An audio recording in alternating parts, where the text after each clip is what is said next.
Good morning. Somebody answer. Good morning. How are you? You are not fine. All right. I'll start by saying I sent you a bunch of things in the night. Uh, four copies of four sets of the notes, numbered 1 to 4. So the first three parts, part 1 to 3, you'll basically be reading. We will concentrate on part 4 of the notes as we started. And because ordinarily we were supposed to cover all that material, but you can see it's like each one of those parts is a course in itself. So it's not practical to cover all that material. However, if you need to look back on various components of the course, you can glance back at those parts. But I'm going to concentrate on part 4. Then I also sent you recordings of the previous sessions and the links to the recordings of the previous session, so that if you want to go over them again, you can. And finally, the class link is being sorted out. They were supposed to have. There's somebody in the faculty who's supposed to be assigning instructors to each course in the E-class. And for some strange reason, I was not assigned to FEE 421. So it's showing in the system as blank, but I was told that it will be sorted out in the course of the morning.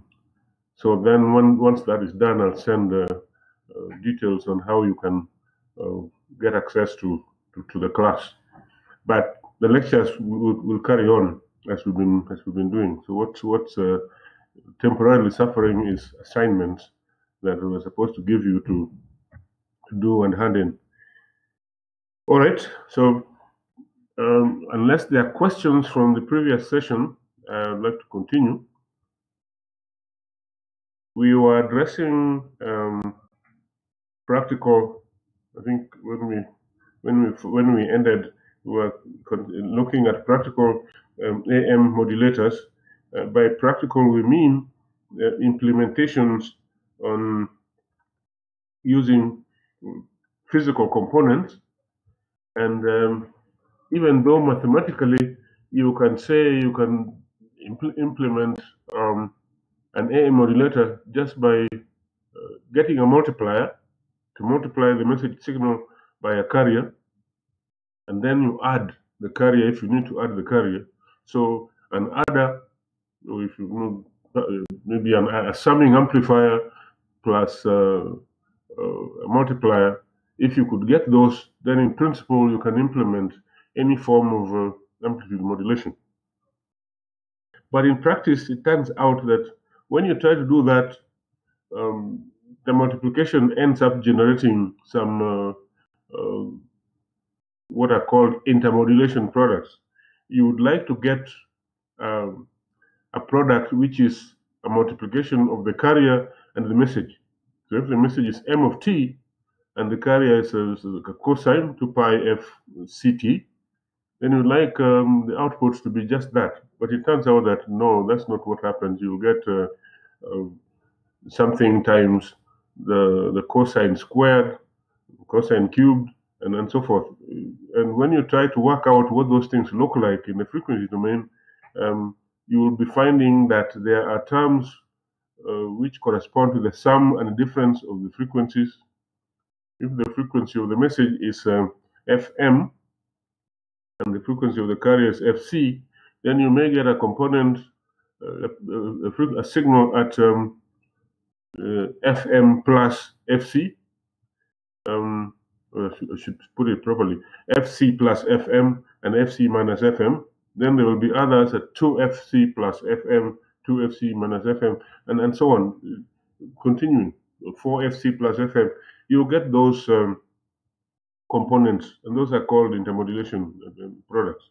And they complicate the implementation. So what then is done is to try and use other methods, and one of them is this switching modulator that we talked about last time. I'm just going over it again. Here we are not using a diode okay. I think we're using it properly because we're using its switching function. In other words, when the input is high, then the diode is conducting, and when the input is low, then the diode is off. So we are utilizing it properly. There are the places where you use it as a nonlinear device, where you will be saying that it is on all the time, but you're using it in the nonlinear portion, which is near zero, and that time you can do other forms of analysis. So here it's switching. So when we carry out the analysis, then it looks like the output is the same as the input when the carrier is high, and when the carrier is positive, and the output is zero when the carrier signal is negative. And so you will say that it looks like we are just switching this thing on and off at the rate of the carrier, the carrier frequency. In other words, if the carrier has got 10 cycles per second, then each cycle this thing is on once. And so you can consider the sum of the carrier and the message, as we have in this equation near the middle of the page. The sum is multiplied by some square wave. The square wave we're calling GT0T. And so now it throws you back into the Fourier domain, trying to get the Fourier series representation of this periodic signal, which is GT0T. And once you get it, then you basically just multiply the term in square brackets with the Fourier series representation of GT0, which is a very long thing. We have GT0 as the top of the page. That's the Fourier series representation. And in the box in the bracket, the box in the table here, we are basically trying to get those components. Because GT0 is even, in other words, if you look at GT0 here, put it at the bottom of the page so I can, GT0 at the bottom of the page is even. What we mean by that? It is the same if you look at it on the positive. Its representation on the positive time axis is just a mirror image of what's on the left. Or if you like, the left is a mirror image about zero of what is on the right. So G minus T, GT0 minus T is the same as T0 of T. So if it is even, you can show that when you are trying to get the Fourier series representation, that the B's are going to be zero, the B ends are going to be zero. If it had been odd, then the A ends would have been zero, and the B ends are the ones to compute. We have not explicitly used, we have not implicitly used that fact, but we have actually proved here. We've tried to derive. You can see the bottom left box there. We are trying to get Bn, and it turns out to be zero. Well, that's not an accident. That's a consequence of the fact that the signal whose Fourier series we are trying to obtain is even, and therefore the B ends would be zero. We could have used that without trying to get it explicitly. So our job then is to find the A ends, and we're doing that on the right hand side of that box. A0 is straightforward. We normally get A0 over 2 so that we can get the A ends with the same formula.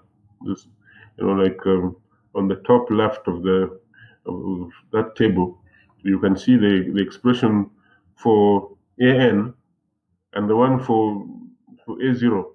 They could actually be the same. In other words, if you take AN and you put n equals 0, you get the same representation for A0 as the others. If you look at A0, we are having A0 over 2 equals 1 over T0 times that integral. But if you wanted to get A0 alone, the 2 will go on top of the T0.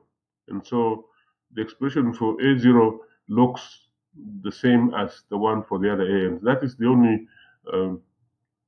thing. So what happens is that some people would like to express the Fourier series in terms of an A0 by itself without the 2, and then the other terms. If that's the case, you get one representation for A0, and then the AN is obtained separately. But if you write it like this, then the expressions are as given there. So whatever the case, you can go back to this part of the notes where the Fourier series is described. It's you will find it in one of the parts. If you want to revise this, but otherwise we're supposed to use it. I am putting the revision here just so that we don't have to scratch our heads too much trying to recall things that we did some time back. So when you put it all together, you get, well, not all together yet. When you get all those pieces of ANs, then you'll find GT0 is given by the expression that I'm putting on top there. And so when you do the multiplication and you collect terms, or are you going to collect terms? You want to collect terms which multiply the cosine of 2 pi FCT. Remember, what we're trying to get is something that looks like an AM signal. So a constant plus, 1 plus a constant times M of t multiplying cosine 2 pi FCT is what you're going to look for in that collection of, when you multiply these things, there'll be several terms together. But the best way to do this thing is to get a sheet of paper and with a pen on hand and try and see what terms you get. You collect the first few, and we're saying that what you need to select from all the others is that you have the cosine of 2 pi FCT is multiplying 1 plus 4 over pi AC M of t with AC over 2 outside. So if you looked at the original definition of an AM signal, that whatever is multiplying M of t in the square brackets, we called Ka. And so you would go back to the definition at the beginning of these notes to see at the beginning of this part of the notes. And so that's what you get. There are other terms resulting from the multiplication of GT0 by M of t plus AC cos 2 pi FCT. The other terms, 1 at 0. What do we mean by term at 0? That's a constant. What we're saying is that 0 is just a constant. And then there'll be a term that's 2 plus or minus 2FC, meaning that you would get something times the cosine of 4 pi FCT. That's the plus or minus 2 pi FCT, and then 4 FCT and so on. 2 FCT, 4 FCT, sorry, 2 FC plus 4 FC, and so forth. Then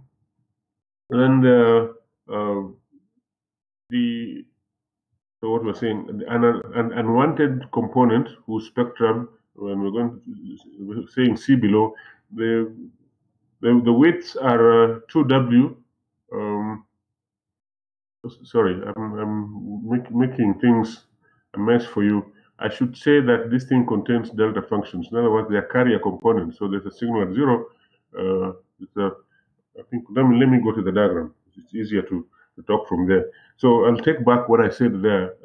What is at 0, 2FC, and so forth. The what is at 0 is a constant, and at 2FC there's a carrier component at 2FC, and so on. At even multiples of the carrier frequency, you're going to have carrier components, and so on. So what we get is this mess in this box here. Maybe I should have come here right away. we are doing the multiplication, and when you do, you are going to get. I think this is a detailed analysis, if you like. We have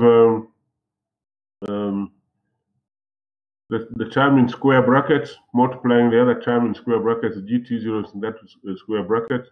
So if you do the multiplication, we are going to have the half in the second square brackets multiplying m of t. That will bring out. Then there is the other term, which is what we want. How do you obtain it? You obtain that by taking the half in the second square bracket, multiplying AC cos 2 pi FCT. That's one term, and then for n equals 1 in the n equals 1 in the summation. N equals 1 will give you the cos 2 pi FCT, and with multiply by 2 over pi. That multiplies m of t.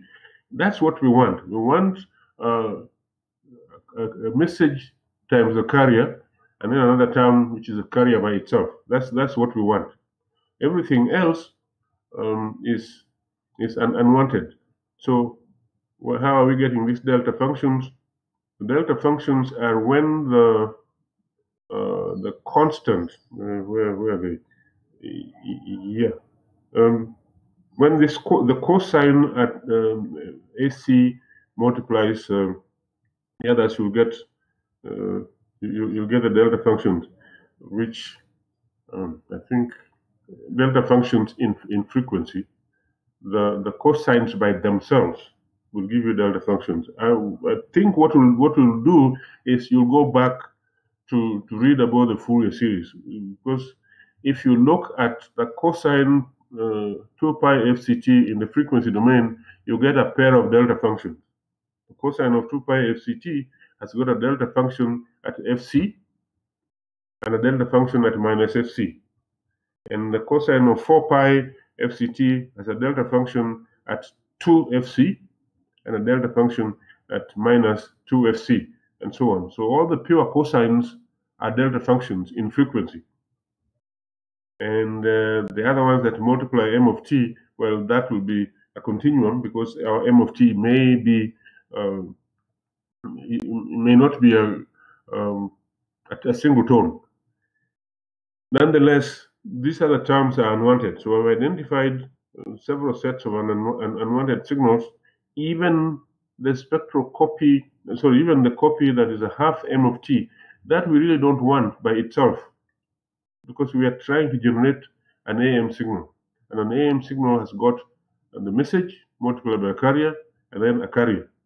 Whatever other terms are constants are multiplying that we can work with. We can organize to make it look like a legitimate AM signal. The other terms we don't want. So our job now is, having done the multiplication, how do we select the part that we want and the part that we don't want? We'll argue like this. In the term which is a half m of t by itself, we say that may have a frequency component that will go up to w. If our message signal has got a bandwidth of w, then on the frequency domain, okay, when I said bandwidth of w, I mean 0 to w. But strictly speaking, it's a bandwidth of 2w. In other words, it goes from minus w to plus w. So when we say the spectral copy of m of f of bandwidth 2w centered at 0, we mean it goes up to from 0 to w. And then then there's of course the other guy, which is at 0, and other terms are starting from 2f0 and so forth. So 2fc. So what happens is that we do, this is hard to follow, but you can read what we were saying in the notes, and then plus whatever I'm trying to present here, which is probably confusing at this moment. So we'll need a filter which is going to select for us what is desired. The filter is supposed to block out everything from 0 up to W. That will knock out the terms. One of them I've indicated here, and the point, the spectroscopy of M of F, that we throw away. The delta function at 0 we throw away, and then all the other delta functions at 2FC, 4FC, 6FC, and so forth, we'll throw those away. And even the last term, which will be spectroscopies at 3FC, 5FC, and so forth. Everything else is thrown away. So all we need is a bandpass filter, which starts from, and let's go down to the lower diagram. So that whatever the terms in that box that we just looked at, when you look at them in the frequency domain, this is what you'd see. So the terms that we want, I've indicated there with the double arrow, one part pointing to the left and one part pointing to the right of the frequency axis around 0. Those are the two terms that we want. Everything else we don't want. So we need a bandpass filter, which will select just what we want. So the desired term is AC over 2, multiplying 1 plus 4 over pi AC M of t equals 2 pi FCT. And the unwanted components are those. So you can remove everything else by a filter, a bandpass filter, with the mid-band frequency FC and a bandwidth of 2W. So provided that the FC is larger than 2W. Let's see if that will work. FC, yeah. FC, the center frequency should be larger than 2W because, yeah, that's the way it's then going to select what we want. I think what you needed is for me to draw a diagram of the filter transfer function to see that it is picking just what we want. Under normal circumstances, if I was doing this in class, I would have drawn that, but I think this is one of those things that we'll have to do later on, so that what I said would actually be seen here. So the long story has brought us here. We do the multiplication of the sum of the message signal and the carrier by a square wave or a periodic signal, which is a square wave given to us by the diode. So you take a sum and then you feed that into a diode, and the result is that you have what you want in some band centered around FC, and then you use a bandpass filter to get the result. So if you forget everything else, because maybe the details might not remain with you for long, at least remember that the sum of the signals, the carrier plus the message, when passed through a diode, will give you what you want plus unwanted components. And the unwanted component you remove by a bandpass filter. And then the result is the AM signal that we want. The other details could pretty much disappear. So the result is here. After all that, we have the message plus the carrier, and what is going in, what I've written on top in that little box is that is V2. V2 is AC equals 2 pi FCT plus M of t. That's what's going into the diode. That's V2, and then the output of the diode is fed into a bandpass. I'm sorry, I meant V1. V1 is the input. So I'll say it again. What's going into the diode is V1 of T is AC cos 2 pi FCT plus M of T. That's what's going into the diode. The output is V2, and V2 is what we pass through a bandpass filter. And then the result is an AM signal with carry. All right, that's probably where we got to last time. Now, unless there are questions, under normal circumstances, one would have had some demo where actually, because these are very few components, and even a bandpass filter, I think you can build one using passive components, or maybe even active components. You can put an op-amp in the picture and display on an oscilloscope the result of that, because this is not a complicated diagram. I mean, a complicated circuit to implement.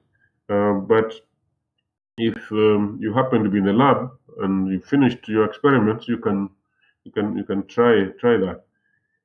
All right. So the demodulation of the AM signal is via the AM signal. This is double sideband with a large carrier, which is called a conventional AM. That demodulation is done using an envelope detector, which is a very simple circuit. So you can now think about how do you generate a double sideband suppressed carry? Because that's what we had started off with previously, and getting the implementation is similar, following a similar approach, but what we are going to do is similar to what we've done there, except that we are going to find a way of selecting terms and leaving out the carrier, because remember the carrier is suppressed, and rather than spend a lot of time on this, I'll basically just describe this briefly. This is called a ring modulator, and the diodes are arranged in a ring. So what you have is the modulating signal is passed through a transformer on the left, which is center tapped, and the diode in a ring configuration, will see shortly why they are in a ring. As a matter of fact, the equivalent drawing is shown below on the bottom right of the diagram. And the transformer on the right is also center tapped. And so at the centers of the two transformers, we are feeding in the carrier. So what the net effect here is that the carrier will be turning the diodes on and off. So there'll be a time when some of the diodes will be off, and other times when actually two will be off and the two will be on, and then a little bit later another two will be on and another two will be off. Let me see if I've okay, I didn't do it, but I don't want to go through a lot of something, because it's similar to what we did previously. So we are describing here the operation. If you assume that diodes have a constant forward resistance RF when switched on, and the idea is that there will be at least some slope of the IV characteristic, and when they switch as the carrier wave goes through zero. So think about a half a cycle. The carrier wave goes positive during one half of the cycle, and then it will be negative during the other half. So over one half a cycle, the carrier wave, the outer diodes. All right, so let's look at the diagram. The diagram on top where we're calling the outer diodes are the ones straight through on top, and then the other ones straight through on the bottom. So the outer diodes will be where are we? Yeah, when the signal is when the carrier is positive, when the carrier is put in the middle, so then the outer diodes will be on, and the ones in the middle will be off. So if you like, during that time, you can momentarily remove the diodes in the middle, the ones that are crossing.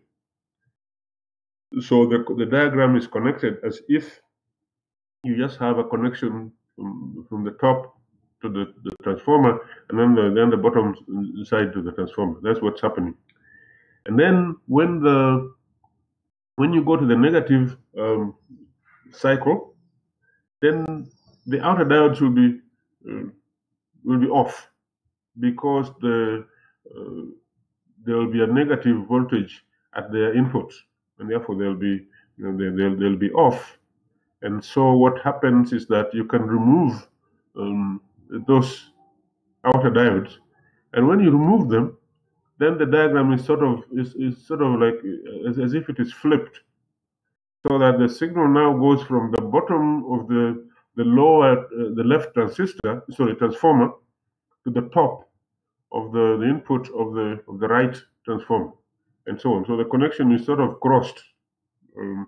So it's like you flipped the input to the system is now flipped. So what is happening is that this is almost doing a switching operation similar to what we had before. In here, we could have called it a switching modulator, but the reason is that the diodes are put in a ring, because you can actually look at them as if they're in a ring as shown in the lower diagram. So they're all facing in the same direction in that diagram. And so as not to confuse things, it's called a ring modulator. The rest of the analysis is similar. You use the carrier here to do the switching. So one time you have a straight connection, the other time you have a flipped connection. So it's like straight flip, straight flip, straight flip, and so forth. So that the result is like what is shown on the left of the figure. That the carrier is basically just switching from plus to minus, plus to minus. The only difference here is now we're going negative, plus and minus, plus and minus. Previously, we were just going from zero to positive, zero to positive. So now, when you are done, you look at the signal that is going to the output of this system is a product of those two. So you've got a good product here. You just have the M of t on top. We're looking at this diagram in the box. The M of t is on the left, on top, and then the carrier signal is as if it's a square wave that is positive, negative, and so forth. And then you multiply the two. That's what's going on. So you can do the analysis down here, but and then the analysis is similar to what we had done previously, except that we have plus minus here, as opposed to the other one, which was 0 to positive, 0 to positive. Okay, this is called sometimes called a double balanced modulator, because it is balanced with respect to both the baseband signal M of t and the square wave. You're going plus minus, and so what is happening is that if you looked at the output in the frequency domain, then you have a component at Fc, a component at 3Fc, and so forth. So again, it's to be followed by a band pass filter to select for us the component at Fc. Remember, we were trying to look for a double sideband suppressed carrier. So what you end up having is this diagram here. which generates for us the double sideband suppressed carrier. So again, if you don't want to remember all the detailed steps, you can just say that the ring modulator is a set of diodes in a ring configuration, like we've shown in this diagram. But remember now what is connected to what when you are using this diagram, because this is where it gets its name. The first, if you don't want to have these connections that are crossing each other, then you show them as in the first diagram that we had. But otherwise, if you want to bring out the idea that these things are in a ring, then you put the diodes in a ring. And all the diodes are giving to us is that the carrier switches the modulating signal on and off. Well, not really on and off, plus and minus. It's not on and off. It's one time it's positive, one time it's negative, and so forth. And then you'll get what you want, but you follow that with a bandpass filter. So the details are given in what we've just left, and so on. All right. So we you can think about the other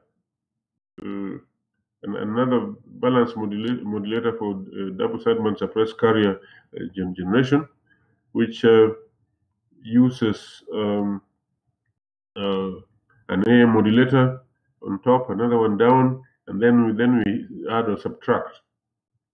You have two modulators. Each of them will produce the AM with a carrier, and then by adding, well, take one with a plus sign and one with a minus sign. The subtraction throws away the carrier. So you look at S1 of t equals to AC 1 plus M of t equals 2 pi f ct, and then the other one, S2, is with a minus sign, because what is fed into the lower AM modulator is minus M of t. I hope you can see that in the diagram. Minus M of t is being fed into the AM modulator at the bottom, and so the minus sign is in the square brackets just before M of t. And when you do the subtraction, the carrier terms drop off. The ones inside the square brackets will drop off as a result of the subtraction. And as a result of the subtraction, the minus becomes a plus, and so you get double the double the M of t term. And so the 2 doesn't matter. All you want is M of t times the cosine. The 2, if you don't want it, you can have some attenuator to cut it down, and if it's too low still, you can amplify it. So that really doesn't matter. What you want is the form of the signal is M of t equals 2 pi f ct. All right. So we're saying apart from the factor of 2 in front, this is just double sideband suppressed carrier. So you can get a double sideband suppressed carrier in 2 ways, either by using the ring modulator or use 2 AM modulators, and you arrange to subtract the output of one from the other. Okay, so that's basically it in terms of generating the AM signals. We've just done the double sideband suppressed carrier plus the other one, which is a double sideband with the carrier. We are trying to I think most of the time is spent on using a diode as a nonlinear device. There are other forms of using the diode as a nonlinear device where you can try to write the diode output as a Fourier series, as a Taylor series of its input, and you can cut off the Taylor series at some point, and then you proceed similarly. But that is something else. Now you want to get back your signal from um, a modulated signal. So just so that we don't appear to be people who don't have anything to do, because somebody can ask you the question, why would you start with the signal? Produce a double sideband suppressed carrier, and then immediately you start discussing how to get the signal back. You know, it's why can't you just use what you started off with? So we are bearing in mind that the generation part where we're generating the amplitude modulated signal, it could be at the transmitter, and then now we go to the receiver and we're trying to get back the amplitude modulated signal, the real signal from the amplitude modulated signal. Of course, you understand the reason for modulation was given very, very early on. The reason why you have to modulate is that you would like to make sure that what you're transmitting can actually be transmitted. Because if you use antennas, then you need a high enough frequency so that the wavelength is small enough to make the antenna lengths practical. And then if there are other people using the medium that you're using for transmission, then you can tell one transmission from another. And that requires modulation, which is frequency translation, and so forth. And if you are to process things together, as you may have to do at the receiver, you are trying to get back messages messages from different transmitting stations. Then you ought to be able to tune to one range of frequencies, and you'll be able to get the signal that was transmitted, and tune to another, and so on. But if you didn't have frequency translation, this idea of tuning would not happen. Everything will be jumbled up together, and it will all be a mess.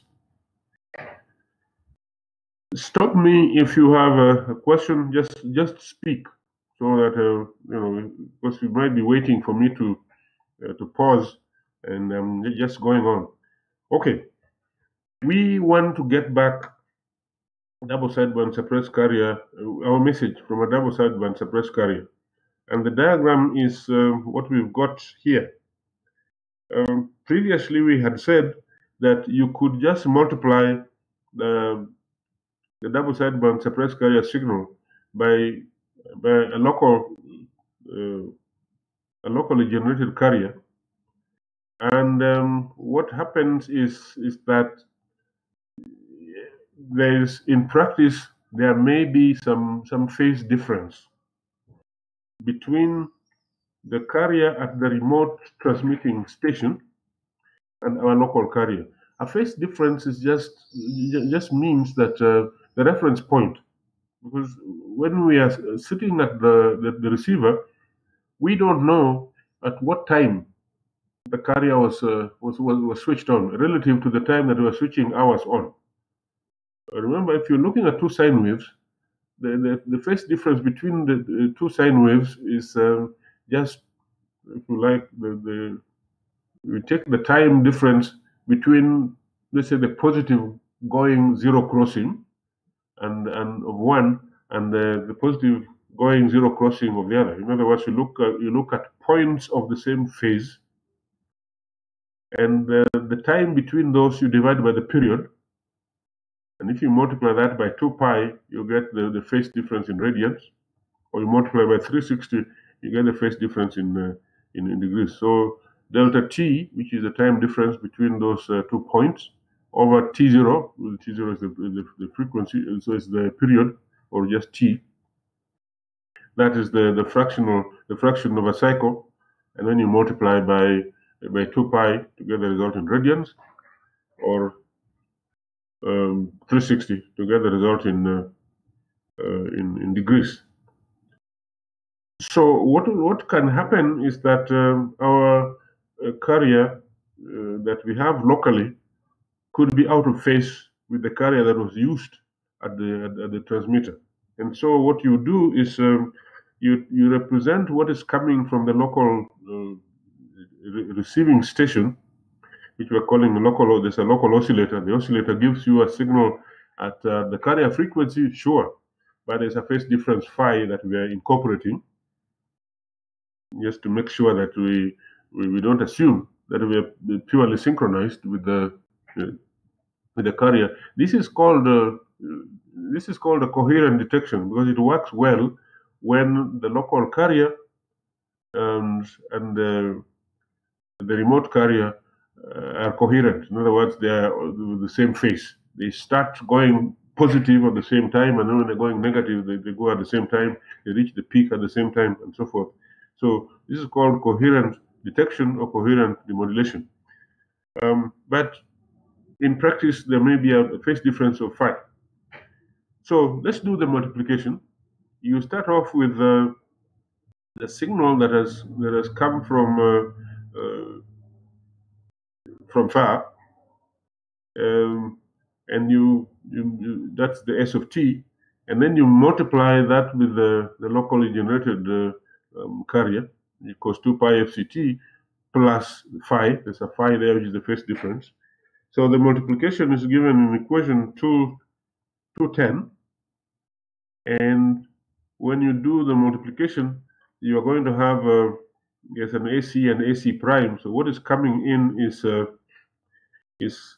S of t, and we're multiplying by AC prime equals 2 pi fct plus phi. S of t is AC. I think I should have written it out in full. Is AC equals 2 pi fct times m of t.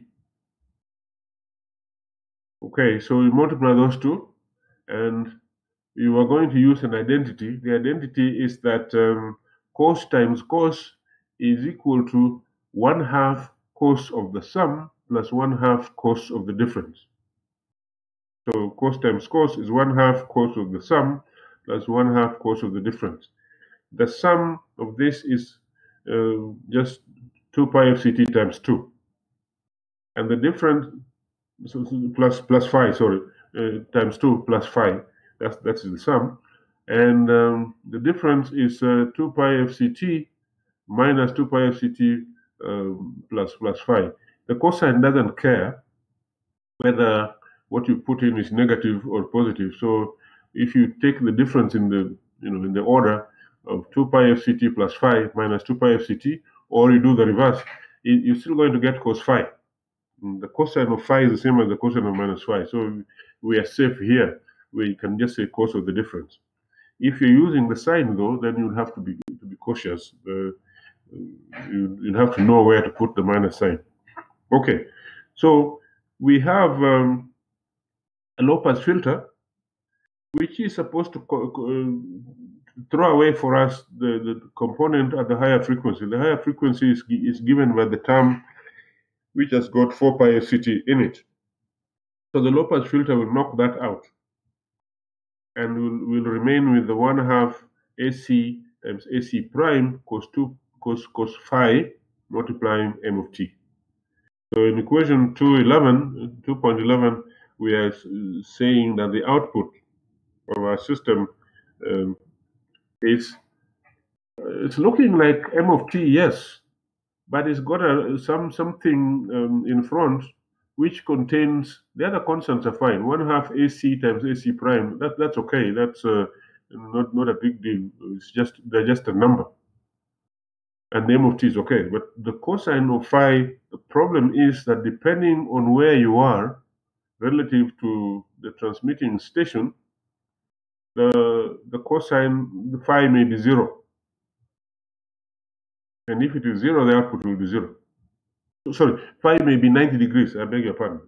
Phi may be 90 degrees, and so the cosine of phi will be 0. And after that, then you have a problem. So we're saying the remodulated signal V0 of t is therefore proportional to m of t. Yes, when the phase error phi is a constant, and we should say a constant not equal to plus or minus 90 degrees.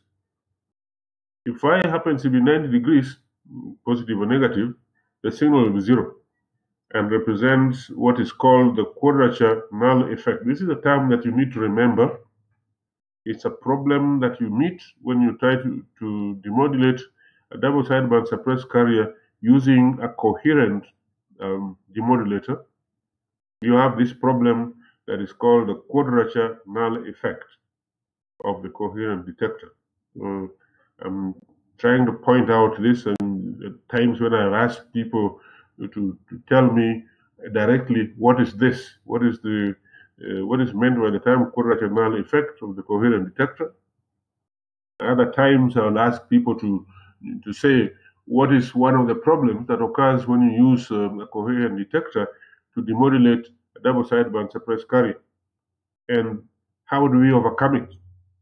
We're going to do that in a short while. So the question can come in two forms. One, explain what this thing is, or what is one of the problems of the DSB-SC, and how do we overcome it? So saying that slowly, because one thing that I don't like to do is to give people questions in an exam that they find impossible to do. So I'm telling you that is one possible question that I can ask. All right. Provision must be made in the system to maintain the local oscillator in the receiver in perfect synchronism with the carrier wave that is used to generate the double sideband suppressed carrier at the transmitter. So how do you provide this? This is a problem. We were trying to find out, first of all, we're trying to estimate this phase phi, and then to arrange so that you cancel it. So there's somebody called Costas, and the S is part of the name, who gave us a receiver, which is basically a double feedback control system, if you like, that is used to estimate the carrier. It's a double feedback loop PLL, phase lock loop system, and I'll just go to the diagram. The diagram here is in figure 2.9. It's called a Costas receiver, sometimes called a Costas loop. And what is happening here is that you have two arms. The signal that comes in is split in two. One is passed through the top part, which is called the I channel, I for in phase, and the bottom part is called the Q channel, Q for quadrature phase. And in the middle, you have a voltage-controlled oscillator that produces an output which goes to the top branch to do the multiplication. Where we've put product modulator, that is just a multiplication. What the two inputs are multiplied together to produce the output. And going down from the same voltage-controlled oscillator, there is a phase shift, a 90 degrees phase shift of the carrier. So the cosine becomes a sine. Remember, the sine and cosine are 90 degrees out of phase with each other. So when you shift by 90 degrees, if you side off with a cosine, you get a sine. When you side off with a sine, you get a cosine with the possibility of a minus sign. All right, and then there's a low pass filter to knock off, because when you multiply, you get a lower frequency term and a higher frequency term. The low pass filter will knock off the higher frequency term, and so forth. So what happens is that on the top part, you get 1/2 AC cos phi multiplied by m of t, and at the bottom you have 1/2 AC sin phi m of t. The nature of this arrangement, or there's a phase discriminator. The phase discriminator, if you like, just takes the phase difference between we're saying that we implement this by a multiplier and a low pass filter. The effect is looking at the difference. So to provide some residual voltage that is used to drive the voltage-controlled oscillator. I'm not going to ask you to explain the working of this diagram. It can take several pages to describe this. So basically just giving some highlights. That there's a diagram that is called the Costas receiver, and its effect is basically to cancel out this phi.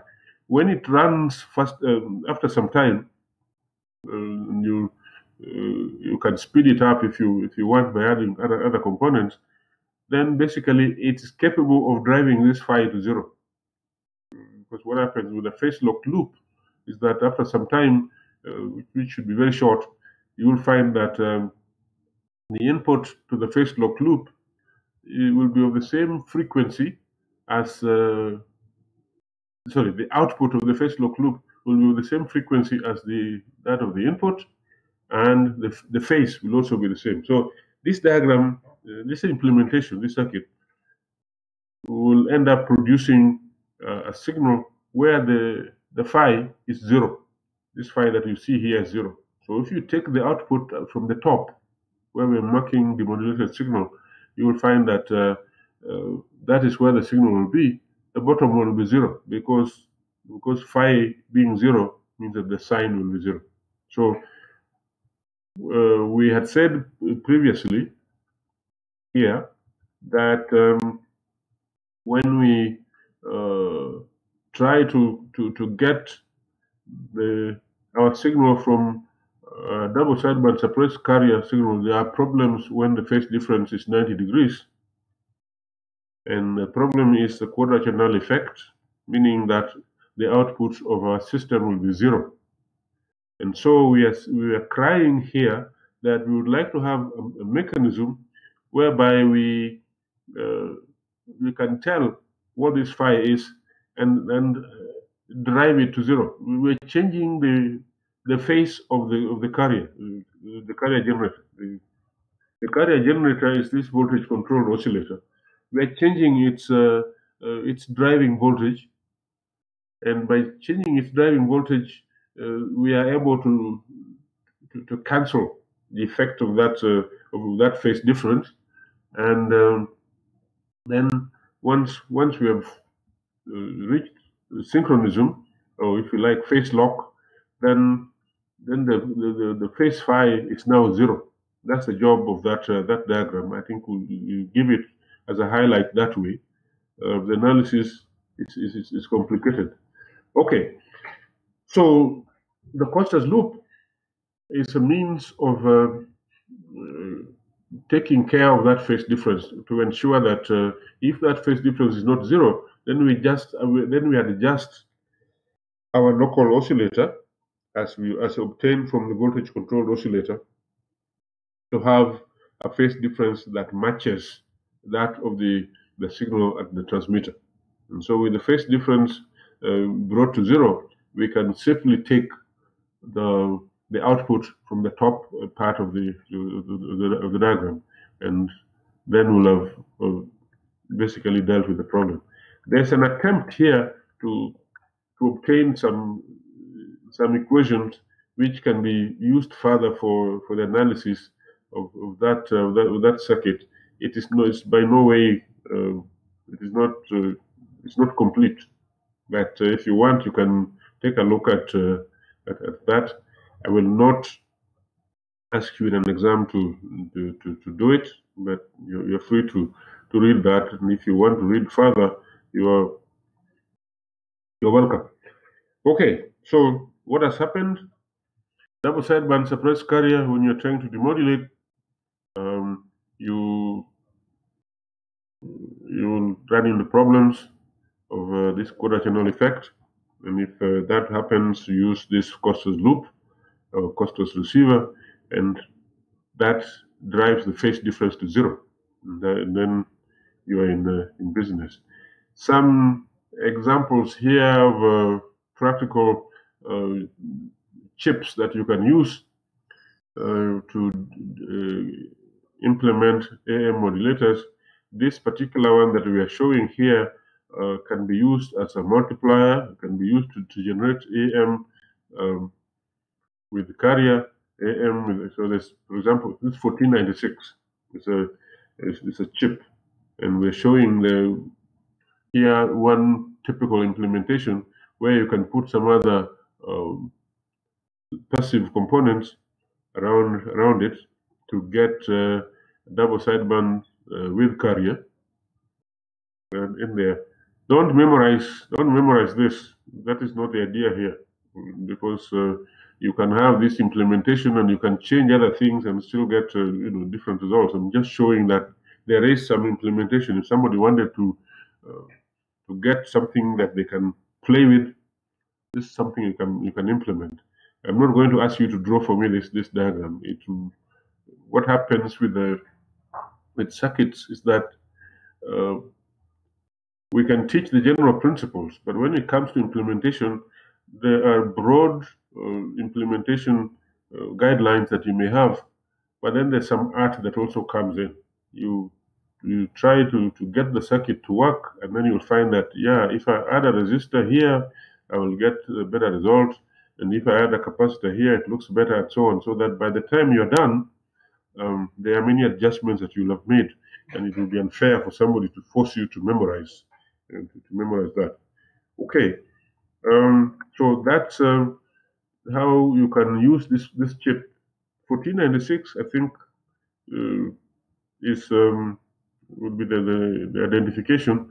MC if it came from Motorola, and perhaps LM if it came from another manufacturer, and so forth. But they'll keep the 1496 so that the people buying will ask for that 1496.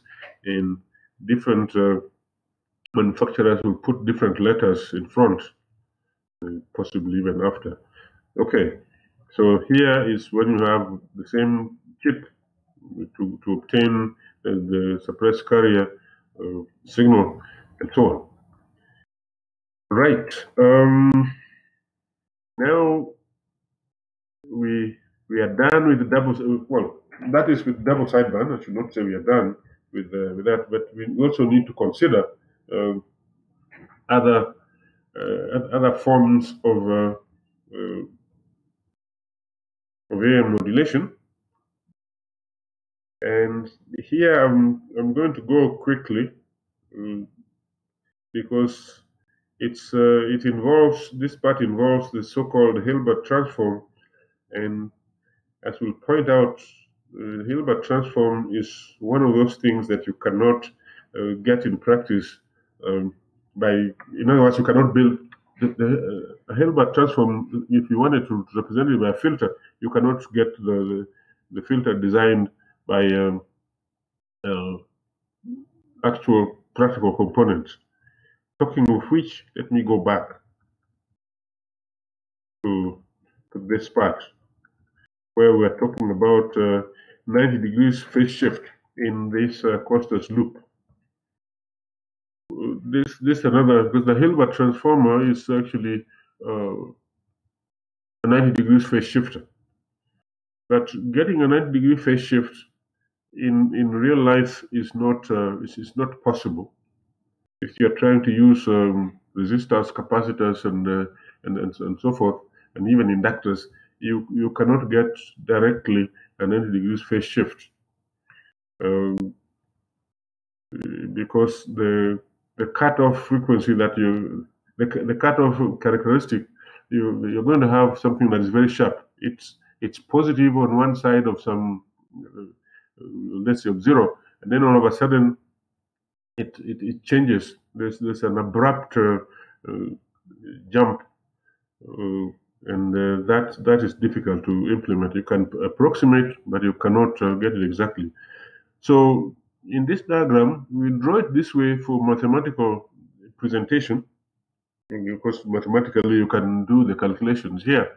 But in implementation, what you do is that if you want to get an output, two outputs that are 90 degrees out of phase, then what you'll do is that you feed them into a common circuit, and in that circuit you pull out one output that is 90 degrees out of phase with another, so that they're not processed separately, where one goes out like the cosine goes out here, and then the other part you pass through a 90 degree phase. No, they both go through a common device, and then you manage to pull out one side that is 90 degrees out of phase with the other. That one is practical, but not the way it's implemented here.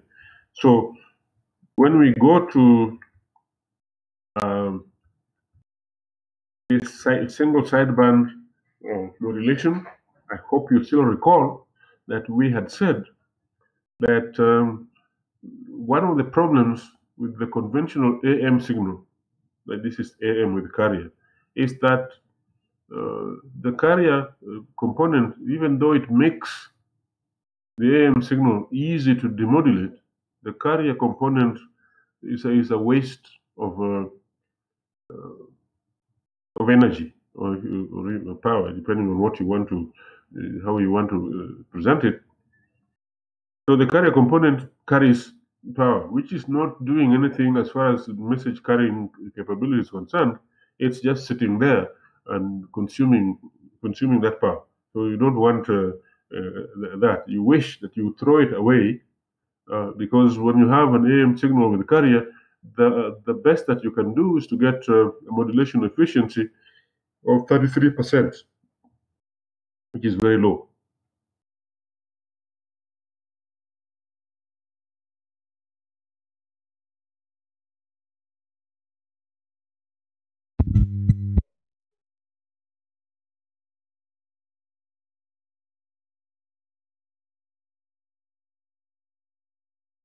Hello?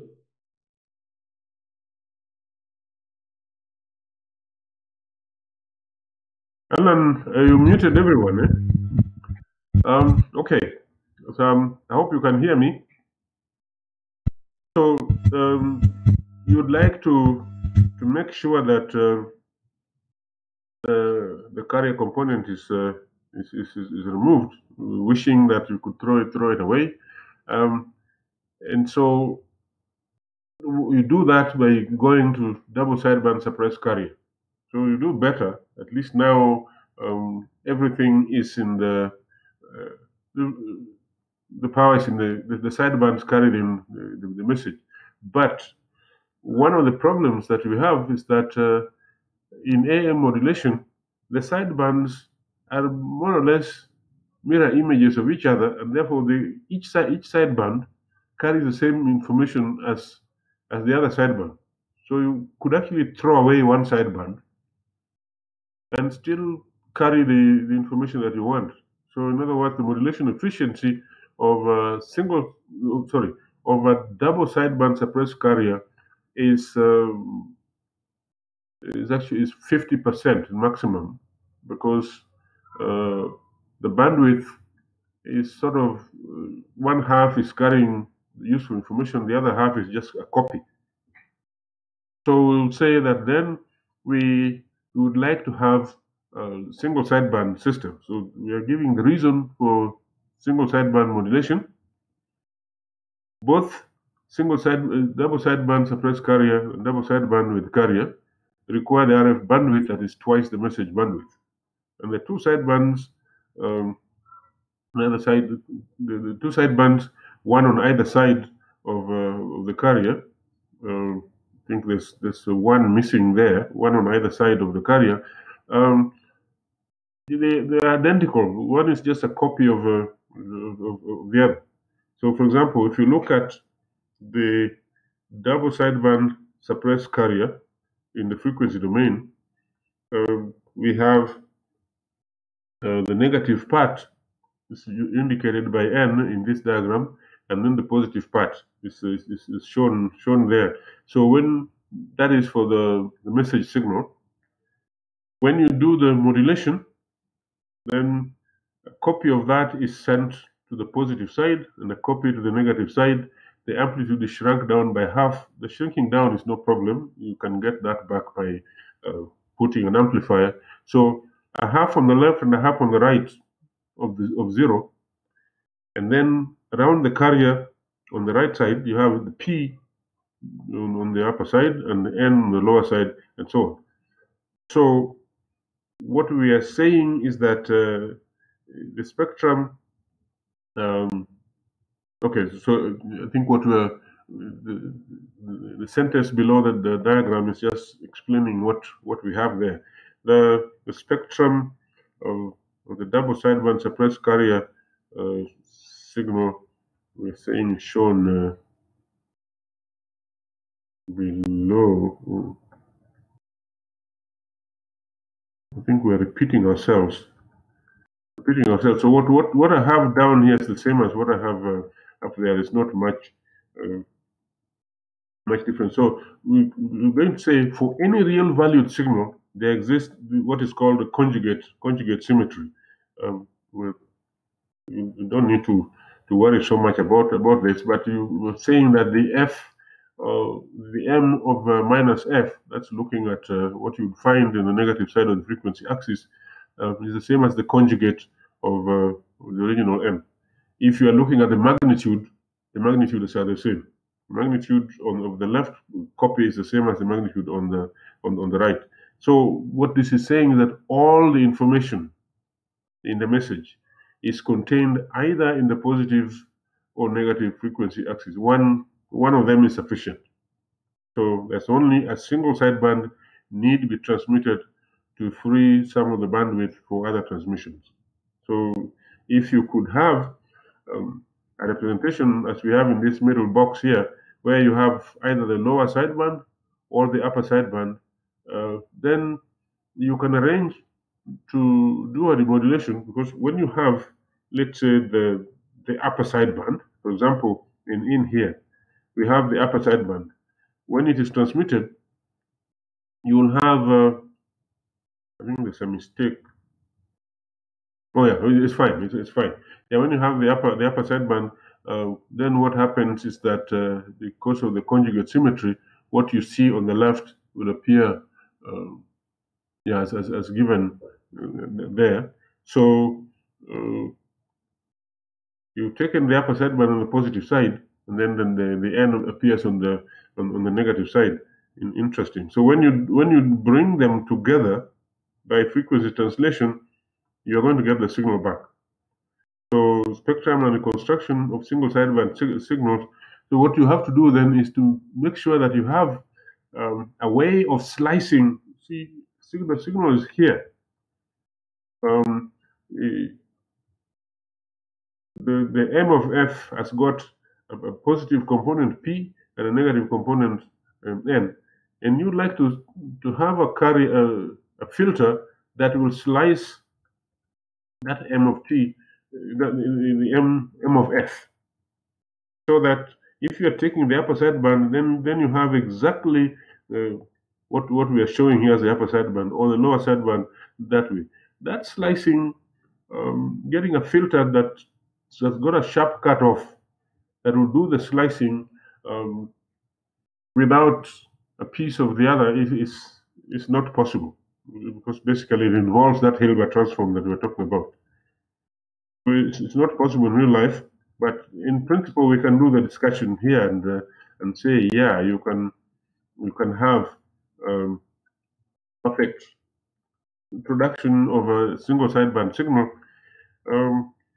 So we'll describe mathematically how this thing is done, and we'll describe later on a vestigial sideband system, which says that yes, it is difficult to get a single sideband system, but we can perhaps get a piece of the other sideband in, and then we arrange so that it is possible to get our signal back, so long as certain conditions are met. So what we point out here is that you can think about having a single sideband system, and then when you do the reconstruction, it's just by multiplying by a carrier, and you'd have to have a low-pass filter following the result. Remember, every time that you multiply by a carrier, you generate a component at the lower frequency and a component at the higher frequency. So all these multiplications have to be followed by filtering. So here we are giving some examples of where single sideband applications may be found. So if you have radio wave broadcasts in the so-called shortwave bands, which is 3 to 30 megahertz, they use single sideband applications, and there are long-range communications by ships and aircraft. Those ones use single sideband, and voice transmissions by amateur radio. I don't know how many people among you here are members of the amateur radio broadcast, but some A while back when radio was radio, I don't think it's there are people still tuning all over the world. Amateur radio operators, uh, you can turn on your amateur radio set now uh, and send your transmissions, and they can be received. In other parts of the world. The signals go over long distances. Uh, the sidebands are generally used as follows: LSB, lower sideband, if you are having transmissions below 9 megahertz, and upper sideband above 9 megahertz. Again, not to be memorized. The memorization is not the point. What you take from here is that in order to increase the efficiency of the modulation in amplitude modulation, the best thing you could have is to have a single sideband, because there you don't have a carrier, so the power that you'd have lost in the carrier is now not an issue. And then the duplication of the message in both sidebands is now gone. So what you have to wrestle with is, how do you demodulate this signal? In fact, not how do you demodulate, not only how do you demodulate, but how do you generate this single sideband signal? So that means you need the complicated circuit to do it, and then how do you demodulate the signal? So by having a slightly more complicated implementation in terms of modulation and demodulation, you can have a more efficient modulation system by using single sideband system. But the general amplitude, the general modulation, broadcast use AM, the plain AM. Okay, the single sideband generation via sideband filtering. There's a diagram here, which I think you'll just read. I have pointed out what needs to be done, and then there is SSB generation, filter roll-off problem, and so on. What I pointed out is that you may have a filter that's you require a filter that is called a brick wall. That's a filter with a sharp cutoff. It is not possible to do that. So what you may have to do is to arrange for the signal that we have to have some gap around zero, so that it's not starting at zero exactly, but it's got some gap around zero. Then you have some transition there that you can put a carrier in. If that if you arrange to have a gap, in other words, we're saying here that if there's no gap between the sidebands, then there's a problem. But if there's a gap around zero, then it's okay. So what you might have to do is to put a notch there. You don't need to memorize this part. So I think if you want to, you can read this part by yourself. I'm basically trying to skip it. I'm looking for there's a Hilbert transform which is used in the implementation. Again, I'm not going to discuss this. Let me see. So one of the so-called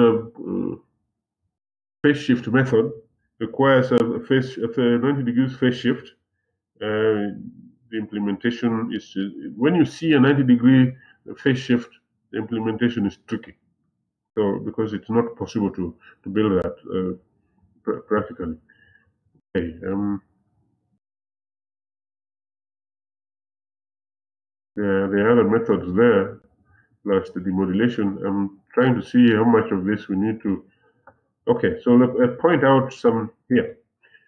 Vestigial sideband AM modulation. Remember, we're pointing out that if you have a signal with a gap at the carrier frequency, or gap around zero, that the single sideband implementation is possible without a problem. But if there's no gap, then there's a problem. it is very difficult to constrain signals that are coming from various sources to have that gap. So what is done in the transmission of television signals is to say that, yeah, there may be no gap, but what we do is that we are going to make sure that our filtering method that we use to generate our uh, uh, almost single sideband signal, I'm saying almost, is that we allow a piece of the other sideband. So the filter will have some characteristic where it's got a mirror image around the carrier frequency. So I think you can look at this diagram. The signal that we have, uh, you have a double sideband signal that you start off with, and then you want to knock off as much of the other sideband as possible. Here's a case where we're trying to get most of the upper sideband in, and we leave the some of the lower sideband in the system. So the filter, which has got some sort of trapezium-looking diagram characteristic below, is having some straight line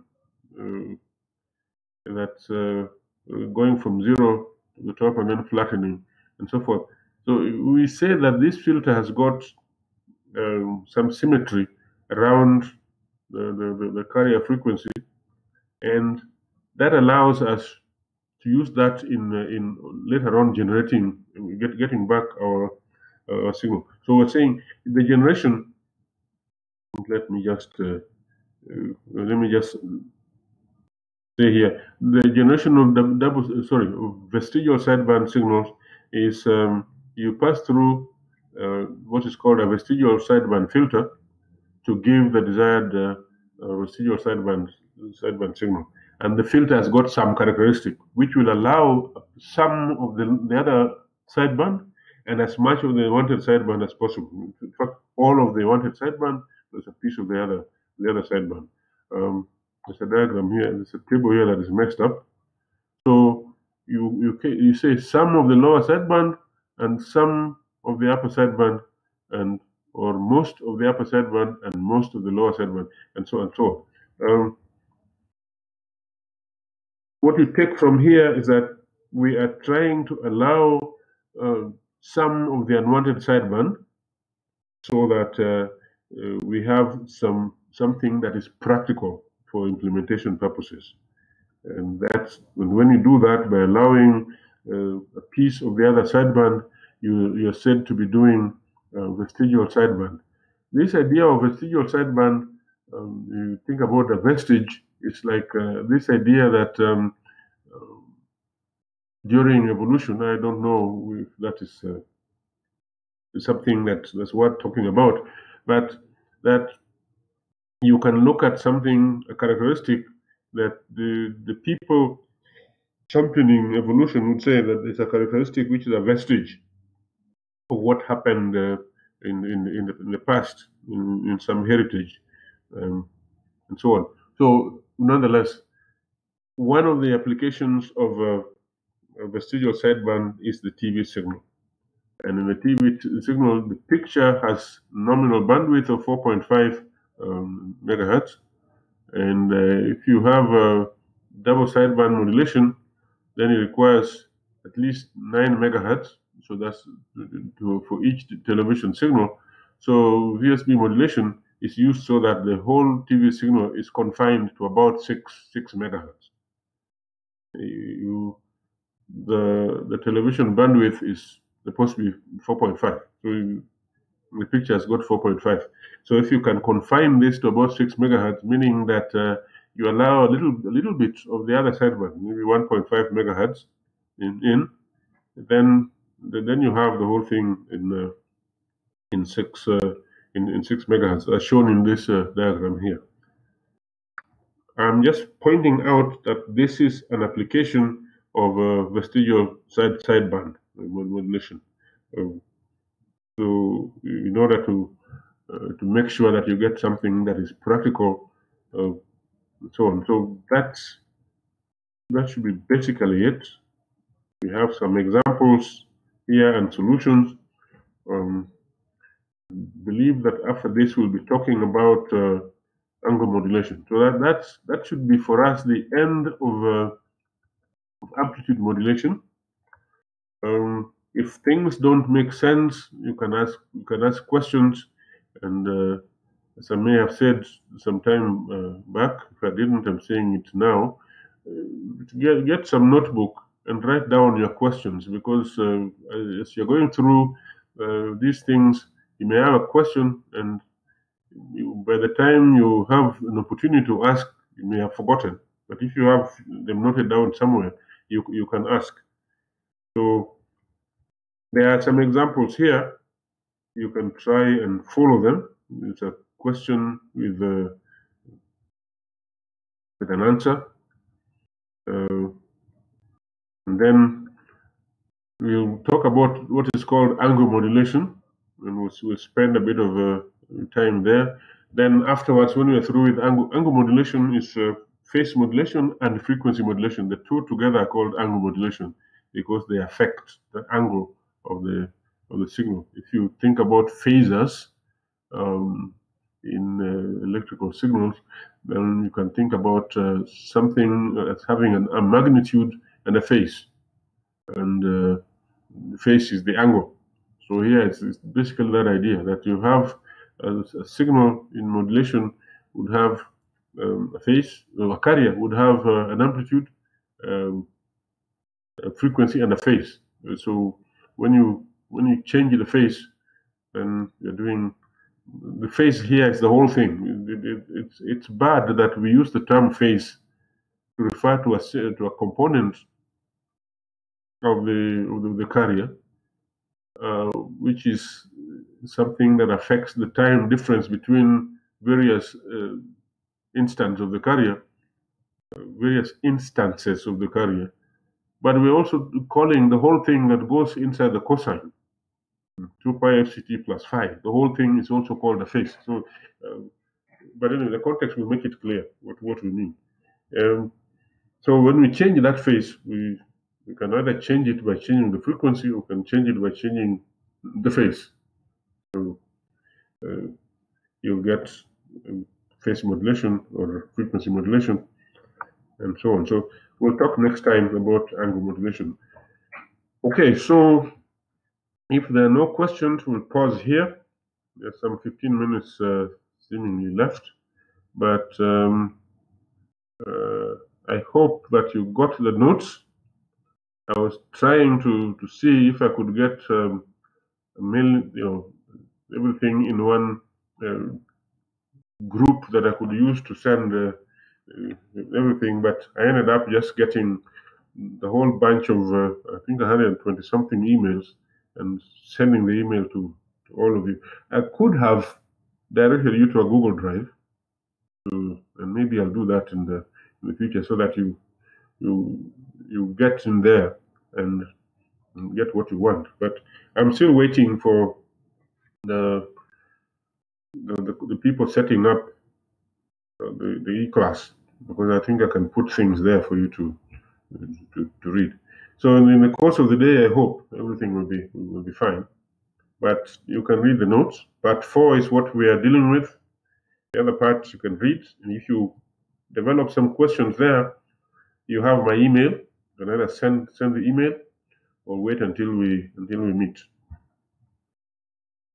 So are there questions?